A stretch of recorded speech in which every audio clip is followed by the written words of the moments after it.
Plants don't want to be eaten either, and their defenses are chemical and poisonous in nature, whereas an animal is physical. They can run away, they can fight you. You get too close to a moose, see what happens. Like it can kill you, right? They're not trying to hunt you, they're not trying to eat you. They're just trying to make sure that you don't eat them, right? And so you see all these things, people going into Yellowstone and they're getting, too close to a bison, and it just goes and bang and bucks them up, 30 feet in the air, right? They are not messing around. They don't want you too close to them. They feel threatened. They're going to go after you. Plants are the same thing, the same way. But once you take down a buffalo, it's harder to do. But once you do, they have the most nutritious and bioavailable nutrients that you can ever ask for. With me today is Dr. Anthony Chaffee. Thanks very much for being here today, Anthony. I really appreciate it. Oh, you're very welcome. Thank you for having me. So we were saying off the air that we used to work not very far apart from each other there in Mm. Perth. Actually, this sort of goes into my first question, which is just for those people who perhaps are new to the whole low carb carnivore thing and may not have heard of you before. Could you just give us a little bit of your background growing up and then what ended up having you have such an interest in the low carb and carnivore way of eating? Yeah. So, well, my name is Dr. Anthony Chaffee. I'm an American physician, but I currently reside in Perth, Australia, and I've practiced down here as well. I've been practicing in studying neurosurgery as a neurosurgical resident registrar here. And I also have a private practice in metabolic health, trying to optimize health. So we're looking at things from a more preventative approach and looking at more root cause medicine as opposed to just patching up, you know, uh, busted fenders and things like that, trying to go into the actual root cause of what's going on and not just treating symptoms. I found that nutrition and lifestyle played a major role in this, and that I think that the major driving factor in the growing burden of chronic disease is from our diet and lifestyle, predominantly our diet. And so I came to that way of thinking many years ago, but it started about 24 years ago when I was studying biology and cancer biology and botany and understanding human nutrition and understanding that we weren't eating things that we were biologically designed to eat, that we traditionally had been eating a very different diet for millions of years. Since the beginning, as long as humans have been humans, we were eating a certain way up until very recently with the agricultural revolution about 10,000 years ago. And then at different areas at different times, people came to agriculture. The Native Australians, the Native Americans came even much more recently than other populations. And we saw a clear and distinct decline in the height, health, and brain size of all populations. It changed from a more animal based, meat based approach to a more agrarian, plant based approach. And so I sort of came to realize several years ago that a lot of these chronic diseases, so-called chronic diseases, are not diseases per se, but toxicities and malnutrition, toxic buildup of a species inappropriate diet and a lack of species specific nutrition. Namely, we're eating things that can actually cause harm, and we're not eating enough of the things that give us benefit. We think that it's only about just getting nutrients. You want a balanced diet. So all of these different random things that you can eat, just so you can just cover your basis on getting enough nutrients. Well, first of all, that's a steak. Steak has everything you need in the proportion that you need it. So right there, that's a balanced diet. But that it, the sort of the scatter blast shotgun approach to nutrition ignores the elephant in the room, which is it's not just about nutrients. It's not just about getting enough nutrients. It's about avoiding things that cause harm. And there are a lot of things that cause harm in the things that people would eat that I don't even think of as food, because food is very species specific. Food to a koala is different than food to a panda, even though they both eat plants, eat very different plants, and they would die if they ate each other's plants. So that's not food to a panda. And it's not food to us either. We shouldn't be eating these things. And the reason that a koala and a panda would die if they ate each other's leaves is because plants have toxins. This is how they defend themselves. They're actually extremely sophisticated forms of life. And they make about 1 million different defensive chemicals to kill and injure or disrupt the health or fertility of animals and insects trying to eat them. And so we cannot ignore that and be in good health anyway. So you ignore that at your own peril, basically. So it's not just about getting the nutrients, it's about avoiding things that cause harm as well. And so I've come to understand that as us needing to only eat meat or nearly exclusively meat. The less plants we eat and the more fatty meat we eat, there's a continuum of health, and we'll just get healthier and healthier as we go up that continuum. We've been eating meat for millions of years. We've been apex predators for millions of years. Apex predators are by definition carnivores, and we've never had this burden of disease. We see in the fossil record extremely healthy examples, much taller, much healthier, much better teeth, no signs of poor wound healing or infectious disease. Immediately after agriculture, you see all of that. Shorter, smaller brains, 11% smaller brains for men, 17% smaller brains for women. That didn't take hundreds of years. It didn't take thousands of years. It was overnight. And so immediately after agriculture, you see this. You can tell a skeletal remains pre and post agriculture. You can look at them immediately. They don't have crooked teeth before agriculture. They had smaller jaws, smaller brains after agriculture. They were shorter in stature, on average 5 inches shorter immediately after. They had poor wound healing. They had signs of tuberculosis in the bones and in the spine. That didn't happen. That didn't exist before then. We see the exact same disparity when Native Australians, Native Americans turn to a more agrarian, Western-based diet than their traditional diet of hunting animals. And now the Native Americans, the Native Australians are far more disease-ridden. They have far more of the prevalence of these so-called chronic diseases, and it's only comes from when they eat a Western diet, and they used to be called Western diseases. People in these were diseases of the West because people like the Aboriginals and the Native Americans, they weren't getting these these diseases. They were only diseases we found in Western cultures. So they were the diseases of the West. Now it's called diseases of civilization or just getting older, right? And so, well, when these populations go from a hunter-gatherer past and they go and become more developed, then they start getting the diseases of civilization. What the hell does that mean, right? It's it's you're not going to then all of a sudden get, diabetes and cancer and autoimmunity because you live in a house and wear a suit to work.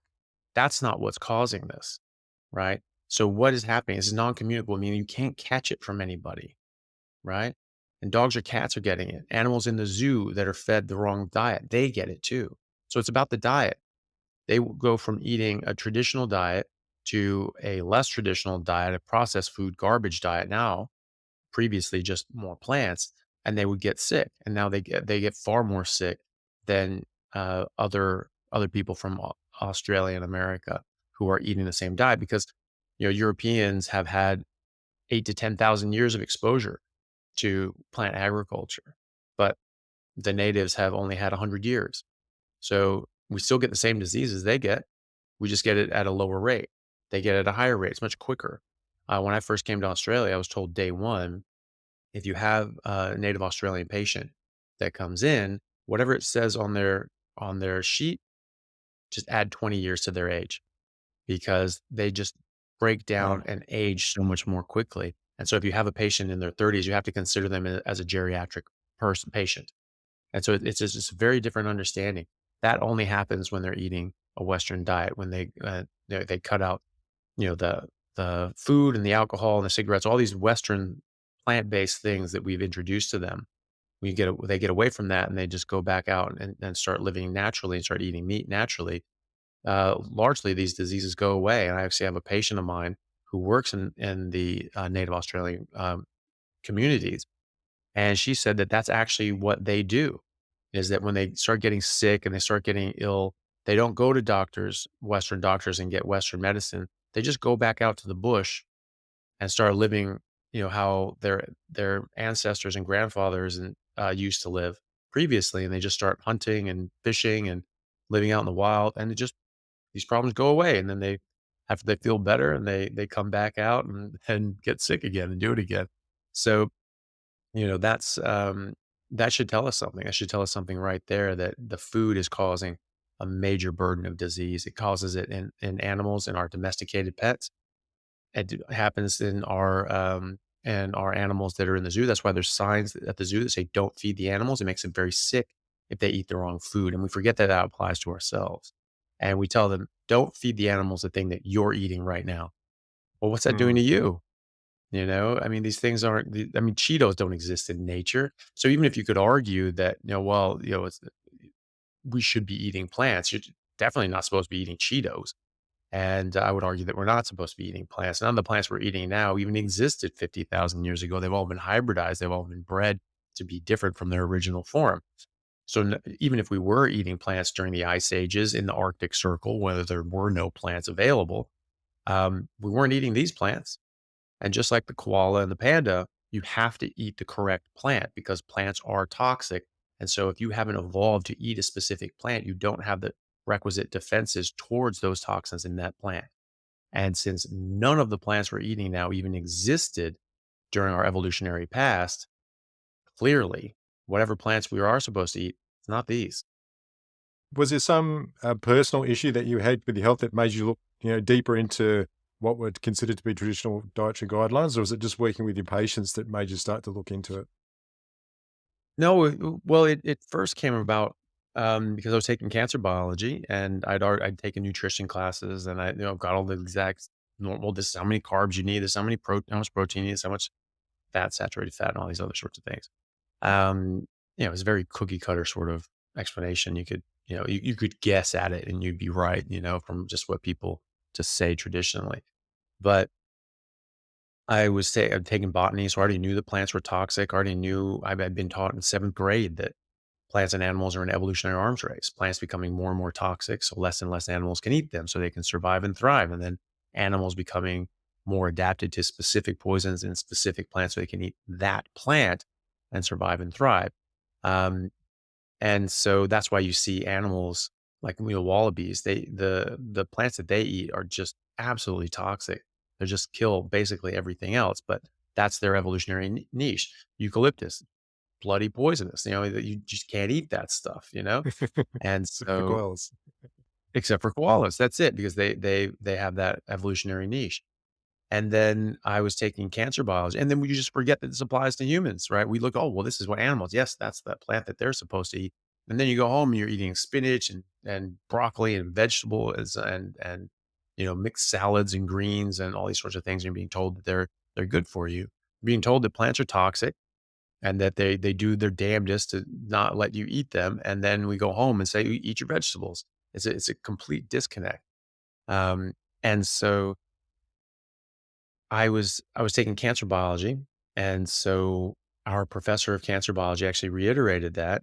This was an undergrad, not medical school, and he was just talking about how plants use poisons to defend themselves, how they're toxic by nature, and that some of these toxins actually can contribute to the breakdown in our metabolism and our morphology and precipitate cancer. So they're carcinogenic. So they were carcinogens. They identified a number of carcinogens in various plants.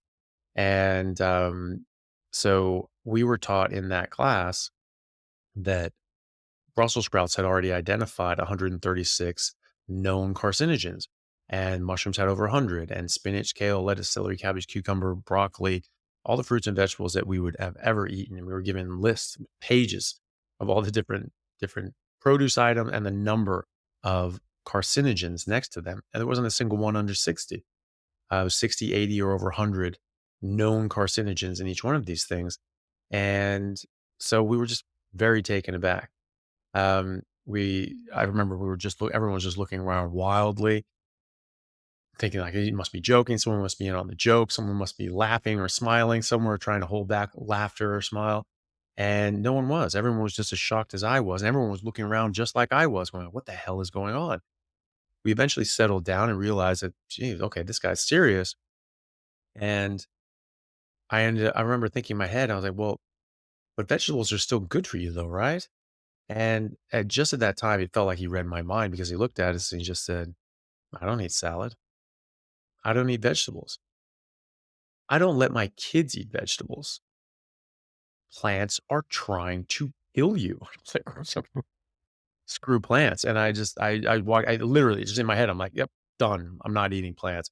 And I left that class. I was a bit in shell shock. I actually, yeah, I was a bit in a daze after that. And I went to the grocery store and I was like walking around and I was like, what the hell do I eat? Everything's plants. Everything has plants in it. I never realized just how reliant we are on plant agriculture. But everything had plants. Everything was plants and or mixed with plants. I'm like, well, what the hell do I eat then? And I just came across some eggs. I was like, okay, eggs. Eggs don't come from plants. I'll get it. I'll get some eggs. And I came across some meat. I'm like, great, meat. Meat doesn't come from plants. I'll get some meat. And I just ate eggs and meat for years after that. And sometimes milk as well because it didn't come from a plant. So it was just like whatever. That was my criteria. It was just no plants. So I wasn't doing keto. I wasn't doing carnivore. I was just not eating plants, which is why I named my podcast a Plant Free MD. I was just like, this is about Mm. plants. I'm not eating plants. And I felt amazing. I felt better than I've ever felt in my entire life. I was performing remarkably better athletically and academically. It was night and day difference in my athletic performance. I turned into just a veritable superhero. Couldn't get tired. I couldn't run out of energy. I was at a dead sprint for several hours a day, and my progress just continued to escalate at an exponential pace. I ended up getting so in such better shape than my teammates and my opponents that it wasn't even a close comparison. I could be at a dead sprint the entire game. I played open side flanker in rugby. I played at a professional level, and I'd be at a dead sprint the whole time, make 40 to 50 tackles a game, run the ball, 20 times or so, hit every other ruck, and wouldn't even break a sweat. It was just like it was nothing to me, and I would be anxious and worked up after the game. I'm like, I got to go work out. That wasn't even a workout. I got to go do more because I was used to sprinting for 8 hours a day and just training so hard that an hour and a half game that just didn't cut it. That wasn't even a workout. And so I was just in insane shape. I felt absolutely incredible. And then I sort of slipped off of that because I was in England playing in England, and I sort of slipped off it because there was some chicken that had crumbs on it. And it was just sort of a pain in the ass. I didn't have access to the same kind of meat that I had in America, and some of it was breaded, and I just sort of made an excuse like, "Well, dose makes the poison. Maybe it's not all that much." And the same argument people are saying to me now is like, "Oh, well, there's poisons in plant. Yeah, but dose makes the poison." Okay, what is the poison? What is the dose? You don't even know what the poison is. You don't even know what the dosage is. If you can't say those things, then you don't get to speak on that. You don't get to say dose makes the poison if you can't tell me what the dose is. You don't even know what the poison is. You don't even know what dose it becomes poison. So you cannot speak to that. You can't just have a throwaway line saying dose makes the poison, therefore I don't need to worry about it. Well, yeah, dose does make the poison, and you could very well be getting that dose.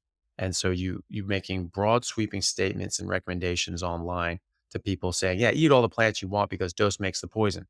What's the dose? You have to say that. And if you can't say that, no one should listen to you because you're just dangerous. You're reckless.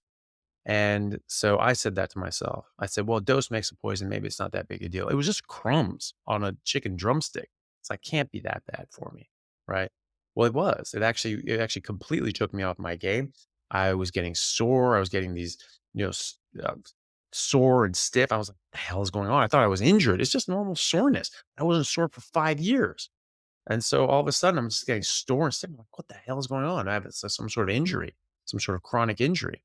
No, it was just I was eating inflammatory foods and I was getting inflamed, but barely any. So yeah, dose makes a poison. Dose is really damn small, and we have actually numbers on this for some of these toxins, but there's a million, literally a million of them.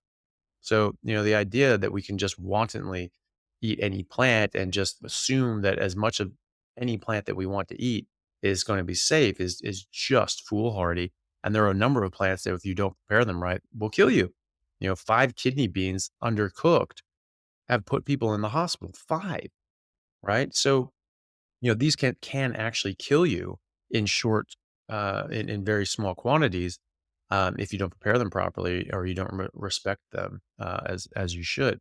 So I convinced myself that it was okay to have a bit of this stuff, and it was absolutely not. It was just this break in how I felt. I remember thinking to myself, why don't I feel as superhuman amazing as I normally do? Am I not pushing myself as hard? Am I not working out as much. I'm 25 now. Maybe I'm just over the hill. I'm just dying now. My body's just breaking down. I couldn't figure it out. I figured it was just age.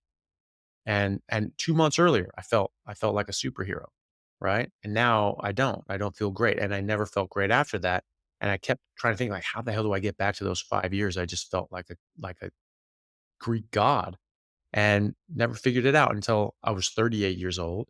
I came across information that just said, no, humans just actually are carnivores as a species. That's just the kind of animal that we are. And just like every other animal on earth, you have to stay within your specific diet or else you'll get sick. And that's what I was doing for 5 years. I've never felt better in my life. And I've always tried to get back there. I was like, that was it. We're carnivores. I was living as a carnivore. I was eating as a carnivore. And that's why I felt amazing. I was like, right, I knew it. I knew plants were trying to kill me, get rid of these stupid things. And I just dropped all the veg. I was eating I'd never eaten junk food to any great extent. It was like every now and then you get some fast food. But I mean, every few years I might get that. I always cook for myself. My family always cooked all their meals. We never ate junk food or ready-made meals or anything like that. We always cooked. And so I was always eating very, you know, nutritious whole food approach, omnivorous diet, and generally low fat, because that's what you're supposed to do. And at that point, I noticed that eating whenever I ate anything with carbohydrates, I had just more back pain. I had a lot more back pain. And so I just started avoiding carbohydrates. And so I was just eating vegetables. And it was lean meat and it wasn't that much of it. And I was trying to slim down and get back into rugby, but I just didn't feel good. I didn't have very good energy. I was hungry all the time. I just felt gross. And I was like, well, I'm 38. I'm middle aged. I mean, what can I expect? And just come back from doing humanitarian work in Bangladesh, living in a refugee camp. And I was not in good shape. I hadn't played full season of rugby in 3 years. So it's like, well, of course I don't feel great. And I was just trying to get back in shape. But then I had that epiphany, that aha moment. And I said, no, that's what I was doing. And that's when I felt better than ever. And so I just dropped the greens and started eating a lot more meat and a lot more fatty meat. And I lost 10 kilos in 10 days, so 23 pounds. Wow. And I felt amazing. I just felt like a superhero again. At 38, fat and out of shape, I felt like I was 22 again, lean, strong, and healthy. And it's not like I was, very out of shape. I'd never been like obese, but I was way overweight for me. I definitely had a lot of extra fat. I know I definitely wasn't toned. I hadn't been working out. And so I was very much out of shape. And I just said, but I feel so good. I'm like, right, I'm going back. I'm going to play rugby. That night, I was able to just be a dead sprint, full on. I was mid-season. I joined the team mid-season, and now my team in Seattle is fully professional. Is now part of the Major League Rugby competition. That was the first year of the MLR, and that's the Seattle Seawolves. And so they won the first 2 years of the MLR. So this is a top team in North America, and I was at a dead sprint the whole time, and like I was just keeping up with everybody and all the training with all the professional players that were mid-season in mid-season shape, and I hadn't run in 3 years, and I was at a dead sprint the whole time, kept up with everything, didn't lose a step. Felt amazing, and I was like, right, well, this is interesting, and so I started really digging into the research at that point, digging into the literature. So, okay, what do we know? What can we prove? There's this entire body of literature that we don't know about because they don't get taught in medical school. They don't get taught in residency programs, and you have to go out and find it yourself because there's no product at the end of it. You have all these different diets and medications and things like that.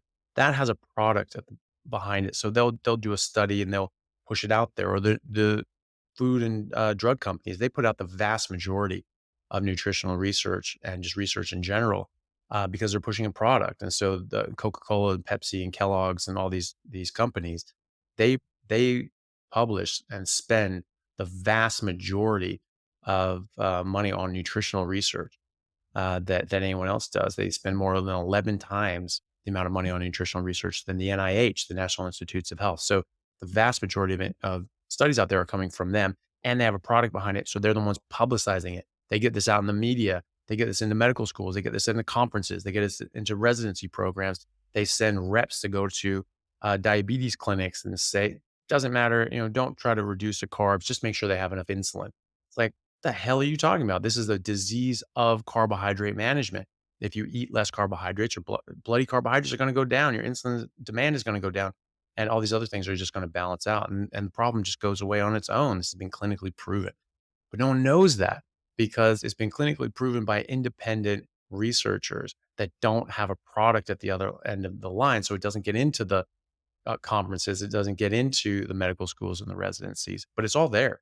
There are thousands and thousands of randomized controlled trials and high level interventional trials looking at a high fat animal based ketogenic diet, which is what a Yep. carnivore diet is, and showing it massive benefits. And there are doctors around the world, cardiologists and others that are all behind this, neurologists, neurosurgeons, psychiatrists, professors of psychiatry at Harvard and elsewhere that are all coming to this and putting out copious amounts of research.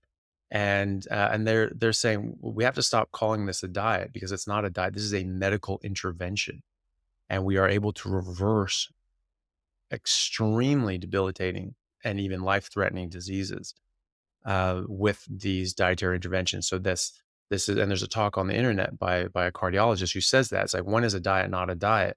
This is a medical intervention. We are curing disease with this. And so we need to stop thinking about it as a diet to lose weight or something like that. This is for your health. This is to reverse disease. And that's what I've been seeing in my patient population as well. So I was very convinced by the data, by the evidence. It's all there for anyone to look at. Look up any particular disease or illness, diabetes, different autoimmune issues, mental health issues. Look, just put in Google Scholar or PubMed and just say ketogenic and whatever issue that you're concerned about. I guarantee you there'll be copious amounts of studies and papers and peer reviewed publications on it. And there's a mass Alzheimer's, same thing. A high fat, meat based, animal based ketogenic diet has been shown in clinical trials to be a better treatment for Alzheimer's than every medication ever trialed for Alzheimer's. So Oh, this is where the facts lay, and this is where the data is telling us to go, but we don't have a marketing campaign to get this out. That's the only reason that we have to look for this ourselves, but it is there. And so when I started looking for it, I found it. And so when I talk to other doctors about this and I point them in that direction, they go, "I had no idea." And they get very interested. But more and more doctors are coming to this because they're starting to see this for themselves. They're starting to look up the papers for themselves, and they're starting to see that this makes a massive difference in their patients' lives. And I was just speaking to someone earlier. She was 25 years vegetarian, vegan. She had massive amounts of autoimmune diseases. She had kidney, she was stage 4 kidney failure. She had fibromyalgia, mental health issues. She was getting electroshock therapy for mm, her depression and all these sorts of things. Her father was the head of the psychiatric board of all of Brazil, and so she was getting the best medical care available to her, and she was just getting sicker and sicker and sicker. And then she changed her diet. Actually, one of her doctors said, "Look, you're trying all these things. You're eating this vegetarian diet, it's vegan diet, and you're taking all these supplements, but you are just not getting adequate nutrition. This is failing. You have to eat meat." And that was a big blow to her because she thought she was doing everything right. And she started eating meat, and that improved things. And after a few years, she dropped all the plants and just went carnivore. And then that got rid of everything, and all her problems are gone. And her doctors say, "Well, yes, we're looking at her brain scans. She had atrophy of her left frontal lobe due to all this inflammation and damage that she was doing to herself. It's starting to recover. It's improving on MRIs." And her neurologist said, "Yes, well, this worked for you, but I don't know if this would work for anyone else." Only one way to find out, buddy. Try it. It's not gonna hurt anybody, right? And so it behooves you to see that, okay, that's not supposed to happen. That has never happened before. I've never seen that happen. This person did something different to what I've ever seen. They're getting results different to what I've ever seen. Maybe I should look into this. Maybe I should see if there's any studies and data out there. Maybe I should apply this to some of my other patients in the same situation and see what happens with them. That's what a scientist does. That's what a doctor does. Everybody else is just is just a pencil pusher. They're just a yes man who's just saying, well, I just have to follow the guidelines. I just have to do what I'm told. You're an automaton. You need to have some authority in your own career, in your own practice, to say, okay, I'm going to try to do the best for my patient. And if you're just waiting for the guidelines to change, you'll be 15 years behind the cutting edge. You'll be 15 years behind the evidence, because the Mm. guidelines take 10, 15 years to even follow the course of the evidence.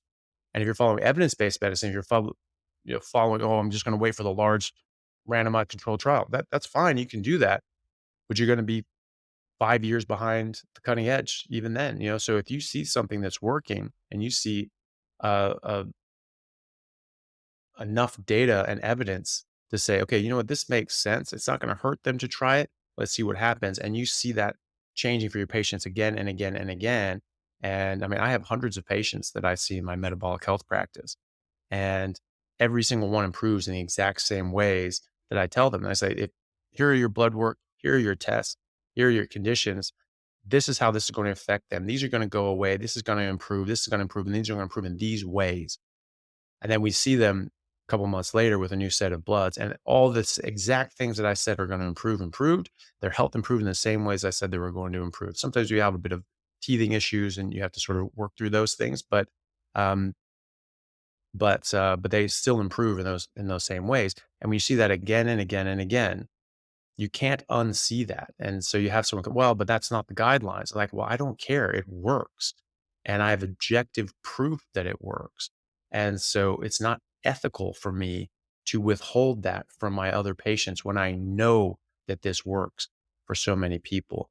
And more doctors are coming to that realization. And I get messages, a growing number of messages from doctors, from GPs, from neurosurgeons, from cardiologists, from general surgeons, from colorectal surgeons saying that they're getting their patients to do this now, that they're seeing a massive increase in colorectal cancers in younger people. And so they're trying to get them into this, and they're seeing this improving their health.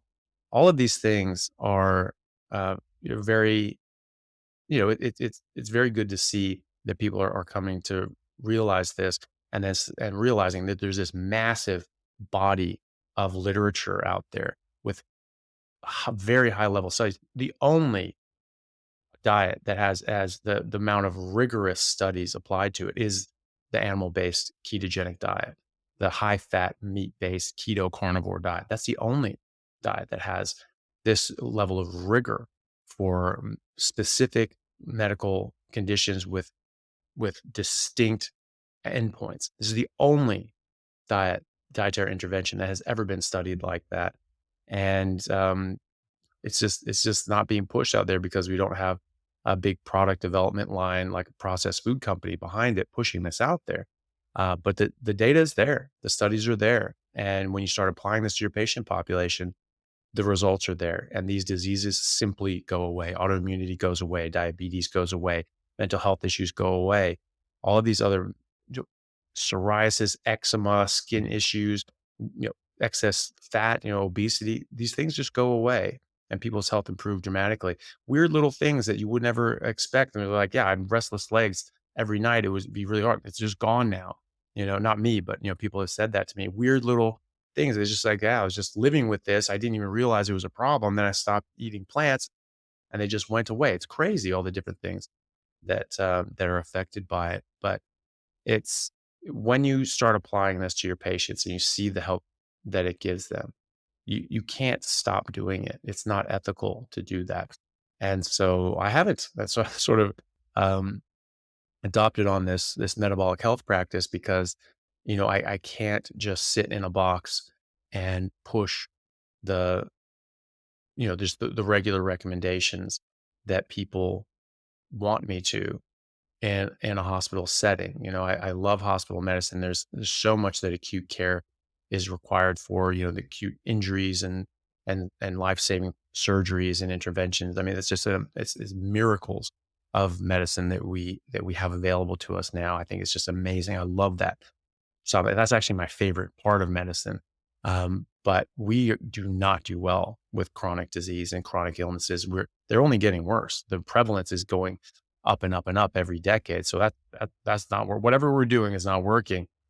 So approaching this from a metabolic standpoint, from a diet and lifestyle point of view, that actually addresses the root cause and that cures people.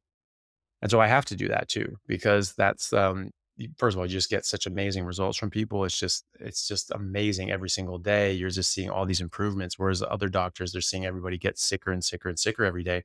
And there's a lot of burnout. There's a lot of physician burnout because they're just seeing people get more and more sick and get worse. And no matter what they do, they're just fighting this losing battle, and they just get burnt out. They're like, I'm not making a difference. I'm not actually helping anybody. There's nothing I can do. It's just, you feel very defeated. Exactly the opposite in my metabolic health practice. I'm getting people off medication. I'm getting them off testosterone replacement and hormone replacement therapy. I'm getting them off their other medications that they no longer need. I'm putting in diabetes and autoimmunity into remission, mental health issues into remission. It's absolutely outstanding what you can do for people. It's very rewarding. And and so I really like that. But I love the acute care as well. But we have to understand its limitations. And I can't work in a situation in acute care if I see a patient that has cancer or has this chronic disease. I can't not tell them what I know. I can't withhold from them something that could potentially be life-saving advice. That's unethical. It's immoral. I don't care what the guidelines are for the hospital.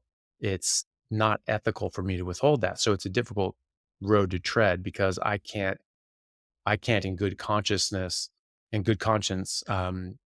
withhold that from people.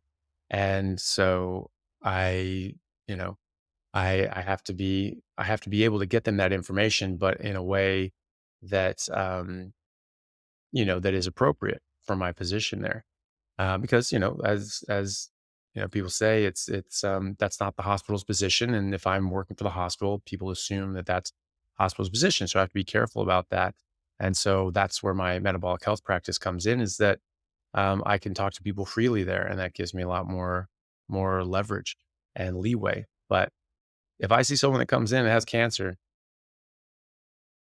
I'm gonna tell them that there's research out there showing that they can change their diet and this can help their cancer treatment. I still encourage them to go through the standard of care. I still believe that that's extremely helpful for people. But this is an adjunct. This adds on to it. And I don't tell them that they should do this or this is what they should do. I say, look, there's research out there, and there are these clinicians and research. Do your own research. Take a look at it for yourself.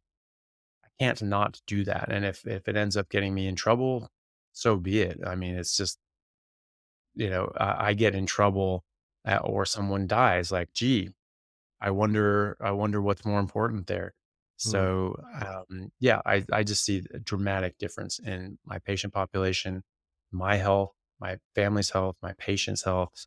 And so it's not something you can unsee. You have to follow this out when you see something like this, because nothing else works like this. There are no medications that work as well as these simple dietary interventions.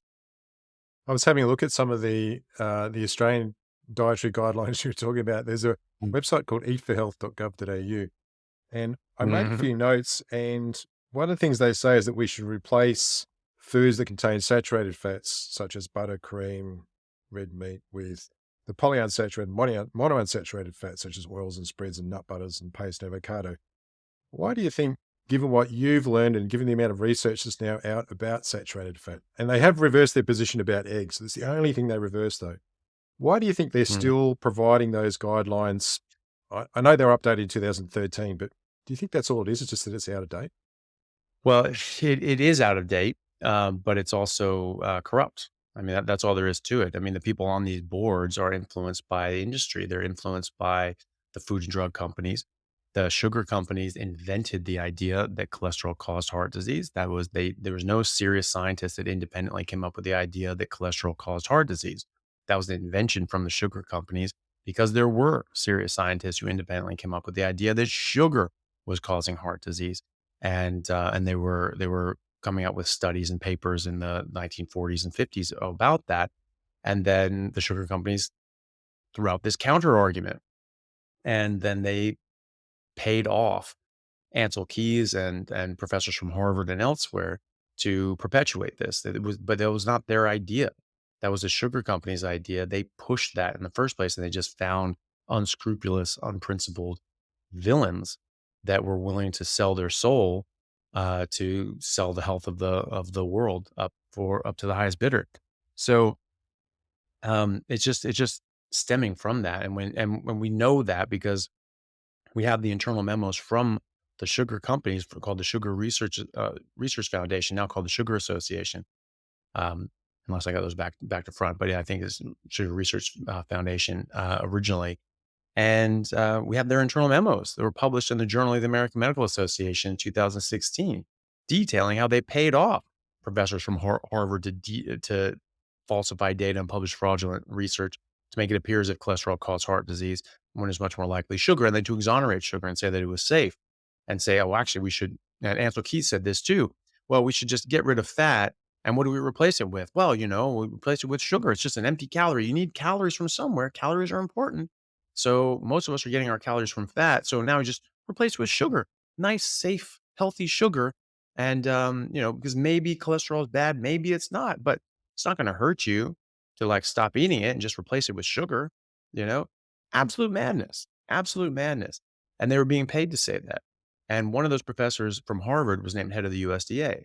And he was the one who authored and published the USDA declaration in the late 70s saying that cholesterol causes heart disease, saturated fat increases cholesterol, stop eating both. And so we did. And we become fatter and sicker than human beings have ever been in human history, with the highest rates of heart disease and cancer and diabetes and autoimmunity and Alzheimer's and autism and mental health disorders than we've ever seen in human history. And the rates of heart disease is going up around the world. Cardiovascular disease, death, mortality, and incidence around the world is going up, and it's outstripping the growth in population. And people will say, well, in America, we sort of the mortality rate, the age adjusted mortality rate for cardiovascular disease peaked in the 60s and 70s and then started coming down right when these recommendations went in. Um, no, we didn't say mortality rates. We said rates. We said prevalence, the incidence, the amount of new diagnoses every year, the amount of percentage of people that have a burden of this disease um, in the world or in the population as a percentage of the population. That is going up. And that's going up decade after decade. And also age adjust. Whenever you age adjust anything, you're changing the numbers, which means that you're fudging the numbers, right? So what about the raw data? Is it going up or is it going down? Around the world, it's going up. It's almost impossible to find non-age adjusted numbers for heart disease in America. It's almost impossible. And so, and I think there's a reason for that. I think they're hiding something. But either way, it doesn't matter. The prevalence is going up. And I said, well, that's just screening. We're getting better at screening. No, the number of people having their first heart attack but surviving is going up every decade. So that's not a screening issue. In fact, you missed the screening on that one because someone had a heart attack. They had the event that you were trying to prevent by screening. So we got that wrong. There are exactly 5 randomized controlled trials where they replace saturated fat with unsaturated fats, the vegetable oils, margarine, things like that, and to reduce cholesterol and LDL, and to see does this help with cardiovascular disease. There are 5. Wouldn't you think that there'd be a lot more than that? To Because this is a worldwide declaration that cholesterol causes heart disease, saturated fat causes heart disease, all these sorts of things that we would have really robust, strong data on this, wouldn't you? Wouldn't you think that? There's 5. Yeah. 3 out of those 5 showed absolutely no benefit to cardiovascular disease by replacing saturated fat with unsaturated fat and lowering cholesterol. No benefit. The other 2 showed harm, that if you replace saturated fat with unsaturated fats and lower cholesterol, more people died of cardiovascular disease and cardiovascular accidents. The best one, the largest one, the most perfectly controlled one, as perfect as you can get, um, showed that more people were dying of heart disease and heart attacks and strokes. That was a study. It was a Minnesota coronary heart study, Ansel Keys, our good friend, the paid shill um, threat to humanity, Dr. Ansel Keys, he was one of the lead investigators in this, and they had about 9,600 patients, so nearly 10,000 patients that were institutionalized, so they could perfectly control every single meal that they got. And so for years, they just gave them either just a normal diet with butter and animal fat and things like that, or they replaced out a percentage of that, a proportion of that with margarine and vegetable oils, right? And they found that um, that the people that replaced saturated fat with margarine and vegetable oils did indeed reduce their cholesterol and LDL, and they also had more deaths from heart attacks and strokes, right? So Mm. that's not good. You're lowering LDL, you're lowering saturated fat, and you're killing people. And so that's what they found. And of course that broke the case wide open, right? That was must have been done recently, right? That was 40 years ago. That was in the 1970s that they did that. Why wasn't it published then? Why didn't we know about this? Why did we even make these recommendations that we should lower cholesterol and lower saturated fat? Because they buried it. They hid it. They didn't publish it. It was uncovered by Dr. Ramsden from the NIH 40 years later. He found these old tapes and floppy disks and things like that in the personal effects of one of the lead researchers whose sons were now doctors, and they found this, and they would say, "Hey, do you have any of your dad's old stuff? I'm trying to find this old study that I'm sort of seeing rumors about, but we can't find it." And they found it. And so they ended up publishing that, and they found that yeah, that lowering cholesterol kills people, right? The Journal of the American College of Cardiology, one of the top cardiology journals in the world, published a landmark paper in 2020 going through all the randomized controlled trials and meta-analyses of randomized controlled trials on the subject of saturated fat and cardiovascular disease. And they found absolutely no association between increased saturated fat intake and cardiovascular disease, none. And while you can't prove causation from association, if you show that there's no association, that proves there's no causation. You have to have an association. There's some sort of correlation if there's a cause and effect relationship, and there's none, absolutely none. And in fact, they found an inverse relationship between saturated fat and stroke rate. So found that saturated fat intake was protective against stroke. So people that ate more saturated fat had less strokes, less saturated fat, more strokes. So there's a protective mechanism as well. And so why aren't any of these five randomized controlled trials, the only five randomized controlled trials that have ever been done, why aren't they taught in medical school and residency programs? Why is it the Framingham study is this association? They followed people for 30 years, 76,000 people in Framingham, Massachusetts. They followed these factory workers for a few decades, and they said, well, people that had higher cholesterol had higher rates of cardiovascular disease mortality. Okay, that's what was taught to me in medical school, but that's an association. That can't show cause and effect. That's just hypothesis generating. So, oh, okay, well, maybe there's a connection here. Well, then you do the RCTs and you see what happened. You do the RCTs and like, no, yeah, no, nothing there. Exactly the opposite, in fact. But the Framingham study didn't even show that. That's what people don't understand. That the actual Framingham study data showed the opposite. They showed that as you lowered total cholesterol, cardiovascular disease mortality went up, right? It was misrepresented.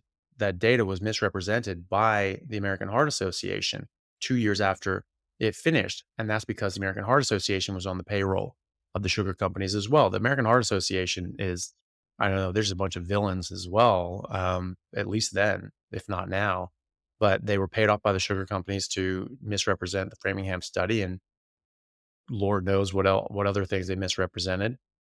But also they were paid off by Procter& and Gamble to say that Crisco was healthier for the heart than butter and lard and animal fat. Crisco was invented by the Germans as a machine lubricant for their U-boats and tanks in the early 1900s. It was invented in 1911, I believe, and it was used as a lubricant, a machine lubricant throughout World War I. And then Procter and Gamble bought that from them, and then they started like feeding it to people, right? And they paid the American Heart Association the equivalent of $20 million to lie and say that it was better for the heart than animal fats. I mean, it's just fraud and corruption as all the way down. You know, as far as you care to look, it's just fraud and corruption the whole way through. So these guidelines are the boards, the people that rank these recommendations are people by those who can be, you know, if you have power, you can be bought off. You know, that's the whole idea of having a small toothless government because you can't if they don't have any power, you can't pay them off. They can't be corrupt if you have nothing to sell. And so it doesn't attract people that are corruptible, right? And so because there's no point. They're not going to make money there. They got to go somewhere else and run their con somewhere else. So people going on these boards, a lot of them are very well meaning, but some of them aren't. Some of them have conflicts of interest with various industries or their own personal conflicts of interest with their research and their beliefs and ideologies. There's religious ideologies. There's a lot of people that are religiously vegetarian or vegan, like the Seventh Day Adventists or Hindu religion. I mean, this could be influenced many people in many ways, and so you get this, and and also people need to remember that these boards that come up with the guidelines that they aren't getting the top scientists and professors and researchers necessarily. They're bureaucrats. This is a political entity and body that then tap into top researchers and say, okay, what are your recommendations? What do you think should be done? They give all this information, they go behind closed doors, and they come out with something completely different than what was recommended to them. And if you talk to people that are involved in these committees, that's what they'll tell you.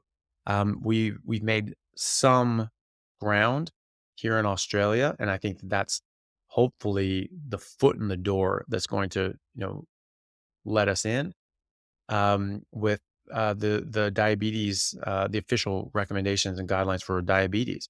Now it's considered best practice to recommend a high fat animal based ketogenic diet to treat diabetes. That's the official Mm. guideline recommendations now. So that's in the official records. The guy who got that pushed through is a Dr. James Mukey, who won Australian of the Year a few years ago, and for his research in ophthalmology.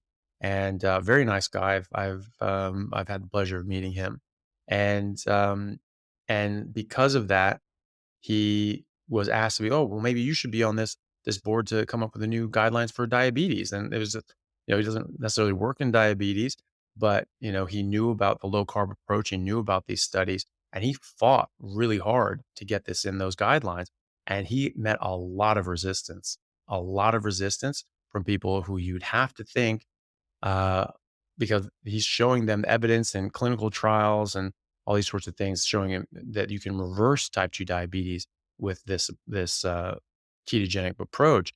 That that maybe these people had their own conflicts of interest and maybe were on boards and being paid or something like that. But he said it was a very hard struggle, even though the evidence was clearly on his side. But he ended up getting it through and getting it in the guidelines, and that was huge. I mean, that's a landmark um, move there that now we actually have this in the established guidelines saying, no, look, this is mainstream now, and you have to pay attention to it. And now we can maybe start getting this out there to a more, to more people and say, look, there's thousands of studies into this, and we need to start looking at it properly.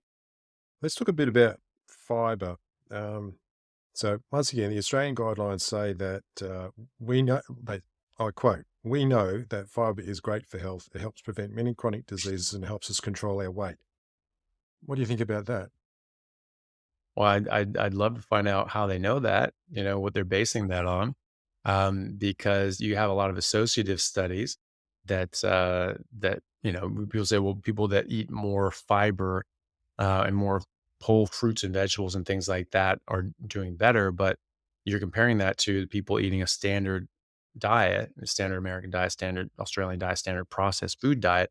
It doesn't have much fiber in it. So is it the fiber, or is it that you're eating less junk food? Right? And there's healthy user bias as well, because people that eat more fruits and vegetables are also less likely to smoke, less likely to drink, less likely to use recreational drugs, more likely to get proper sleep, more likely to exercise, more likely to eat cleanly in other ways, and and eat less sugar, and do all the rest of it. So it's healthy user bias. Is it that fiber and fruits and vegetables make you healthier, or is it that healthy people tend to eat high fiber diets with fruits and vegetables because they're doing things that they're told makes them healthy because they're interested in their health, Mm, right? So when you look at different sort of studies, I mean, look at constipation. The only interventional studies that exist have actually showed the opposite. Have actually showed that it makes constipation worse, makes gut symptomatic, gut and painful, irritated bowels worse. So there was a study with there's an interventional trial where they took people that had symptomatic constipation and pain and bloating and all these sorts of things, and they ate a certain amount of fiber, and they said, okay, break them up. Some people eat more, some people eat the same fiber, some people eat less fiber, some people cut out fiber altogether, and it broke out exactly the opposite of what you would think from that statement. People who stayed the same, obviously. People who increased fiber actually got worse. People who ate less fiber got better. People who ate no fiber completely resolved their symptoms, 100% resolved 100% of their symptoms, right? So exactly the opposite. Then you look at some of the studies and they say, oh, well, look, there's this meta analysis about, fiber and all these sorts of things. And you look at it and say, okay, well, there's this saying in when you're talking about literature, scientific literature, which is you have a meta-analysis, and that's supposed to be the highest tier of evidence. But if you're in that meta-analysis, you have whole groupings of similar studies to try to get more information, more clearer picture. But if you're using studies that are pretty useless and aren't going to tell you much good information, then they don't help anything, right? It's garbage in, garbage out, right? That's the saying. And so these are an example of that, garbage in, garbage out. So you have these meta-analyses of fiber, and people have sent these to me. Well, how can you deny that fiber is good based on these? These are a meta-analysis. I'm like, all right, well, let's look at the studies in that meta-analysis. The studies are crap. First of all, they're comparing people with a standard processed food diet, and then they give them a fiber pill, and they say, oh, look, blood sugar comes down a couple points. No, and this is in America, so right? So it's a couple points is nothing because it's us one, 80 to 100 is normal, right? So they, in Australian terms, they come down like up, zero point 0.3 points or something like that. It's like, okay, fine. Um, or they're coming down, or they're bringing their blood pressure down. Like, oh, okay. So the meta now the conclusion is this lowers blood pressure. This lowers blood sugar. This helps diabetics. This helps, hypertension. Um, okay, so that's the conclusion of the meta-analysis. But then look at the studies. What are they actually doing? They drop your blood. One showed the blood pressure drop by an average of like 1.5 points. So you go from someone who has 100, their blood pressure is 170 over 100, and then it drops down to 168.5 over 100. It's like, my goodness, like, just ring the New York Times. We got to get this out there. This is big news. It's garbage. It's absolutely garbage. Yeah, you can say that it lowers blood pressure, but not to any clinical significance. And then the blood sugar, sure, that lowers it down. But what does fiber do? You can't break it down. You can't get any nutrition from it. It causes microabrasions in your gut lining, cause leaky gut. And it can also um, block out the absorption of nutrients because it's a physical barrier against your digestive enzymes and the food, and then the broken down food and the lumen of your intestine where you absorb this. So this actually can prevent the absorption of up to 30% of the food that you're eating. So if you're eating high octane crap, sure, get some fiber in you because that's going to reduce the amount of processed garbage, sugars, and carbs that you're going to be absorbing. Fine. But if you're not eating crap, then you don't want to prevent the absorption of the food that you're eating. That doesn't make any sense. And so it lowers people's blood sugar. How would it do that? It doesn't get into your body. It's not doing anything. It's preventing you from absorbing as much sugar as you're taking in. We have, there's drugs that do that. There's a drug called diabetes drug called acarbose. There's others that do it too. Then they prevent the absorption of some of the carbohydrates that you're eating, and that's how they work. Oh, this keeps your blood sugar down. Like, just don't eat carbs in the first place, and you won't have that problem at all. You don't need to take medicine or fiber to reduce your blood sugar or your sugar absorption if you're just not eating sugar in the first place. It's a moot point. So, them saying they know that fiber is beneficial. I mean, they may think they know, but as Mark Twain said, it's not about what you don't know. It's about what you think you know for certain that just ain't so. And so they're sort of in that circumstance there. They're convinced, "We know this." Well, you don't, and you're wrong, and you're gonna end up hurting yourself, and you're gonna help hurt a lot of other people by thinking that you know something that you don't, and that's certainly the case with fiber. So, what does a typical day of eating for Dr. Chaffee look like these days? Just beef really. So I just steaks are the easiest. They're simple. They taste good. I try to get ones that have a lot of fat. So whether that's a ribeye or a Scotch fillet or rump steak that has a big fat cap, those sorts of things. Um, Quite often it's the ribeye Scotch fillet. It's just easier. Has a good amount of fat, tastes good, enjoy it, and and that's pretty much it. I tend to not be hungry in the morning. If I get enough to eat at night, I typically don't need to eat more than once a day unless I'm working out. And if I'm lifting weights and exercising a lot, then I'll typically eat twice a day. But whenever I'm hungry, I just eat fatty meat until it stops tasting good, and that's how I know my body's getting enough. And almost exclusively, that's beef these days, and well, always really. There's this rather infamous YouTube short, which I'm sure most people have seen, that where you're cutting up the big long like a Mm. casserole steak or something into slices into steaks. Hmm. And I don't know whether did you actually do that while you're in Perth? And I was always curious about where you managed to get that meat from because I know it's hard for me to find it here. Like you go to the supermarket, you can't buy it like that. You've got to buy this individual steaks. Did you get that from over there?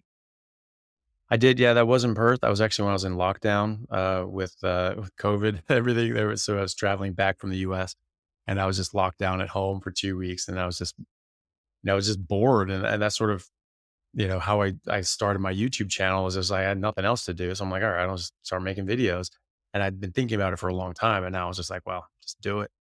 And, yeah, so I just started, cutting up chunks of meat and cooking them, but I got those from Costco, so you can get, I like Costco because you Ah, just get the big primal cuts. yep, So you can get it from other places as well, but, that's what you look for, those primal cuts. So that big one, the one that sort of went viral of me cutting things up, um, that was that was a big chuck roast. That was a big, yep, massive piece of chuck, and so I cut that up into chunks, and then I didn't, that one well, there's some that I cut up like a Scotch fillet into big steaks. And there's another one. The one that went really viral, was, chuck roast, and so I cut that into chunks, and then I put it in, pressure cooker, and I just sort of did a slow cook, pressure cook on that, and, it was good. It's really good. You could do that into steaks. You could definitely cut chuck into steaks. I ended up doing it into slow cook, or pressure cook, and it just break down the collagen. It's very soft. It's like do that same sort of thing with pulled pork, this sort of pulled beef, and, it tastes good, tastes really good. So just different ways of cooking it. mm.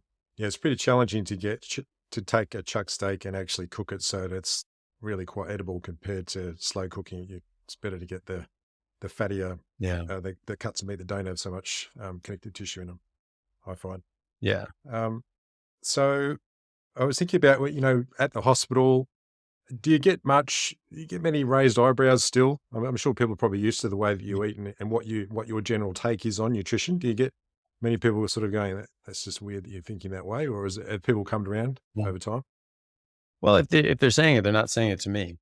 Um, so, I'm sure there are. I'm sure there are people that think I'm a bit batty, but get results. And but no, most people are actually quite interested. Because I don't look like the typical doctor. Mm. I'm not overweight and undernourished and pale and pasty and miserable and just tired chronically and just sucking down coffees all the time. I'm relatively healthy. I would say I'm very healthy, and I'm always in shape, even though I don't always get a chance to work out. Some of these doctors that are not in very good shape and they're overweight and don't have very much muscle definition, they actually work out more than I do. But my diet is on point and theirs isn't. Even though they think theirs is and mine isn't. But proof of the pudding's in the eating, and so I'm doing it, and I'm getting results that other people would not typically get on a normal diet, or a normal so-called healthy diet. So actually, a lot of people get very interested in that, and they see that I'm healthy, they see that I'm getting results that they're not getting, and they see I have energy levels that they don't have, and they can be quite interested. So actually, and a lot of doctors are very inquisitive by nature. They want to know what makes the body tick, what makes humans tick, and what's healthiest for themselves and their patients. They want to know that. That's why they went to medical school in the first place. It's just that they were taught the wrong thing. And now all of a sudden you're showing them this, and you're showing the living, breathing evidence that this works. And then they're still sort of like, oh, but what about this and what about this? And you have the answers for that, and you can show the studies and the evidence for it. And like that makes sense. And so in fact, the people that I've spoken to about this, they've actually ended up trying it or at least eating a lot more meat. And I'll be in surgery and all of a sudden, another surgeon will just be operating. All of a sudden they'll just say, so I saw your podcast. I'm like, did you? Why would you do that? And this is before I had like a big platform. I just interviews that I've had on other people's channels. And and they were like, "Yeah, what you're saying, it makes sense. It makes a lot of sense, but what about this? And what about this? And what about this?" And so you were operating for like 3, 4 hours. And so, you have a lot of time to just chat about things. And so, then they're like, "Yeah, I'm gonna give it a try. I'm gonna try it." And they do, and it works. And I get, doctors that I haven't spoken to about it or nurses that I haven't spoken to about it. All of a sudden, I'm there in the emergency department. I'm seeing a patient. I'm writing up my notes. And then all of a sudden, someone sits down and goes, "Okay, so, about this, and they'll start talking to me about it. And I'm like, oh, okay. Well, clearly they've seen, seen my YouTube channel and they're very interested in it. So in fact, a lot of people have been getting very interested in it. No doubt there are people that think I'm out of my mind for doing this, but there's a lot more that are actually seeing this for what it is and seeing the health benefits that they can achieve and also that they can impart on their patients as well. So it's actually very, very good to see. There's more and more. I even have I have had a patient come to me and said her cardiologist actually put her on a carnivore diet here in Perth. Wow. One patient came to me and said um, that she had cancer, and so she um, found me and she wanted to talk to me about sort of ketogenic metabolic therapy and how to optimize that for cancer and how to use that as an adjunct to chemo, um, which is something that I've lectured on before and is on available on YouTube, talking about that. And she said her that she found out about carnivore because when she got her cancer diagnosis, she went to see her oncologist, and that her oncologist put her on a carnivore diet, said, "You need to be on this diet. This is the best diet for you. You need to look into this and figure this out." And then she came across me and found I was in Perth and said, "Okay, well, I'm going to go talk to him as well." So it's actually, you're actually seeing mainstream doctors coming to this and saying, "No, this helps, this works, and we need to get more people knowing about this." And so they're applying it to their patient population and having absolutely incredible results. So I think we're, at least for now, making good traction. Hopefully that continues because it's just helping people, and that's the most important thing. So if for people who are, you know, are getting sick of taking a lot of meds, they've got a whole bunch of metabolic issues and they've heard a bit about the carnivore diet or ketogenic diet. Have you got some sort of simple way for people to get started? Let's say there's a big queue at your metabolic clinic, or they live in another state or country. How can Mhm. they get started easily themselves? Well, I mean, you look into it. I mean, I have videos on how to get started and how to do it, and then ones on why to do it and also on how to do it. The ones that are on why to do it are really important, understanding why it's important, why it makes a difference, and why this is good for you and not bad for you, really important because that you're much more likely to stick with it.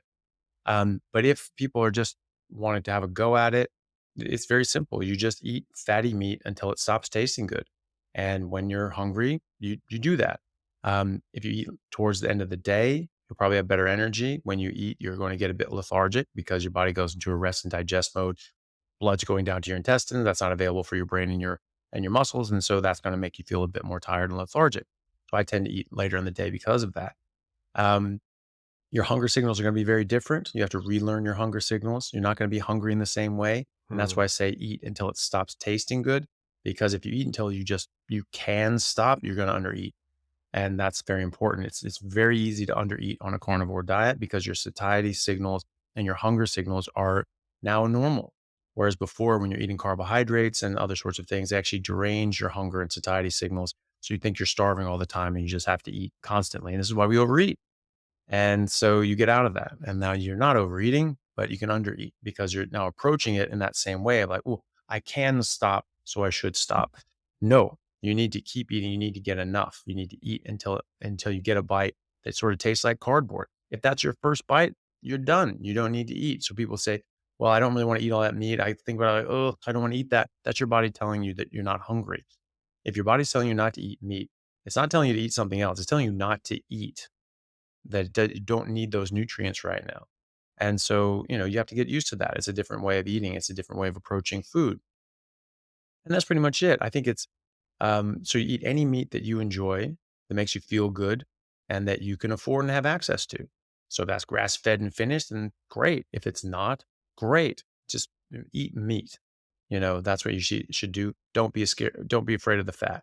It's really important. It's an essential nutrient. Even if you have excess fat, you still need the fat because there are essential fatty acids that you have to have or you can get very sick. And there are essential fat soluble vitamins that you have to have or you can get very sick. And so that's an essential nutrient. Also, you want the majority of your energy to come from fat, either your own adipose tissue or the fat that you eat. And so it's actually quite important to eat enough fat. And it's not bad for you, as we discussed earlier in the podcast. Um, but I think it's as important what not to eat as what to eat. And so if you are eating meat, eating fatty meat, that gives all the nutrients you need in the proportion that you need them. That's great. But the important thing is the other things cause harm. They actually hurt you. And so you want to avoid them. And so my hard rule for myself is no plants or mushrooms, no sugar or any sweetener, and nothing artificial. And that goes for sauces, seasonings, and drinks as well. So you apply this to anything. Well, what about pepper? Well, that's a plant. What about salt? Fine. What about coffee? Well, that's a plant. Well, what about stevia or monk fruit sugar? Well, that's a plant and it's a sweetener. So double no. Well, what about honey? That comes from bees. Well, it's sugar. So you don't want that. Also, it's really concentrated nectar. They're sort of drinking the nectar out of flowers. That's from a plant. They're concentrating that. They're vomiting it up. So that's bee vomit. It's not the bee itself. I mean, that's like eating, saying that, well, cow pukes up cud and chews that and swallows it back. That's food for a cow, but that's not, and it's more broken down. Sure, it's better than grass, but no, it's not. You don't eat cud. Cud is not an animal product. The cow is an animal product. The dairy is an animal product. The bee is an animal product. I don't recommend eating bees, but it's closer to where you want to be than eating the bee's vomit, which is their food. It's not our food. But either way, it's sugar, and so you can just cut that out there. And that's it. If people want to use a bit of seasonings and spices and things like that, and that helps them, stick to only eating meat and that they can get their head around it, fine. Don't throw away the good for the perfect. But for me, I feel absolutely my best when I've completely eliminated all of those things. And so if someone is going to do that, at least at some point in the future when they're sort of stable and feeling really good about this, just try it. Just try cutting out even the spices and the coffee and things like that for 30 days and see how you feel and see how much, if you feel better doing that. I would bet you would. I've met one person that cut coffee out for a month and then added it back in, said he didn't really feel much of a detriment. So he just started drinking coffee again because he enjoyed it. Fine. But there's literally one. Like I've never met anybody else who did that. And that's good. I mean, he ran that experiment. that said, yeah, that's fine for me. I don't mind that. Great.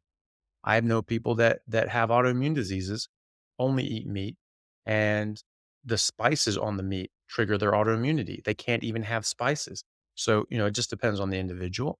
Um, and so just do that self experiment and see how you feel the best. For me, it's nothing from a plant, no sweeteners whatsoever, and nothing artificial. That's how I feel my best. Is there anything final that you'd like to leave people with that are watching this video? The main thing is just understanding that meat is not bad for you. Animal fat is not bad for you. But it's been falsely vilified. It is our most healthy food, and that we need to respect plants. They're actually, there's data coming out that they're actually sentient. They have a nervous system. They don't have a brain, but their body acts like a brain. They don't have eyes, but their whole bodies have photoreceptors like we have in the back of our retina that can see. They can actually see. Apparently, there's experiments showing that they could see people when they get close to them, and they can tell what color shirt they have on. It's crazy. They scream, they communicate, they talk between their root systems, and they send out vibrations and ultrasonic sound, chemical communication between them and other plants. They have a sentinel tree in a forest that will actually control where nutrients go, and they can actually transfer water and nutrients from one area of the forest to another. So this is actually like a whole community and civilization, and they're much more intelligent than we think they are, and they do not want to be eaten, just like animals don't want to be eaten. But unlike animals, they can't, they're not able to run around and fight back. So how do they fight? How do they fight back? They use chemicals, and we need to respect that because they can be very toxic. And so if you just understand that plants don't want to be eaten either, and their defenses are chemical and poisonous in nature, whereas an animal is physical. They can run away, they can fight you. You get too close to a moose, see what happens. Like it can kill you, right? They're not trying to hunt you, they're not trying to eat you. They're just trying to make sure that you don't eat them, right? And so you see all these things, people going into Yellowstone and they're getting, too close to a bison and it just goes and bang and bucks them up, 30 feet in the air, right? They are not messing around. They don't want you too close to them. They feel threatened. They're going to go after you. Plants are the same thing, the same way. But once you take down a buffalo, it's harder to do. But once you do, they have the most nutritious and bioavailable nutrients that you can ever ask for. Trees, they're right there. They're just sitting there like idiots. They're not even trying to hide, right? So, but when you eat them, they can be very harmful to you. So just to be mindful of that meat and fat were falsely vilified. They're actually very good for you. They're actually the most nutritious and important foods that we have, especially for our children, especially for our elderly people and family members. And that plants do cause harm. They have toxins, they have poison. This is an objective fact. Read any book on botany, read any textbook on botany or horticulture. I have a book called Most Delicious Poisons, From Spices to Vices, How We Misuse These Plant Toxins. And it talks about how all these spices are actually the most toxic part of the plant. And that's what our brain is born. That's where we have that big, strong expression of taste. Is, oh, that's that strong taste. That's not from the plant. That's from our brain's reaction to the plant saying, that's poison. Don't eat it. Right.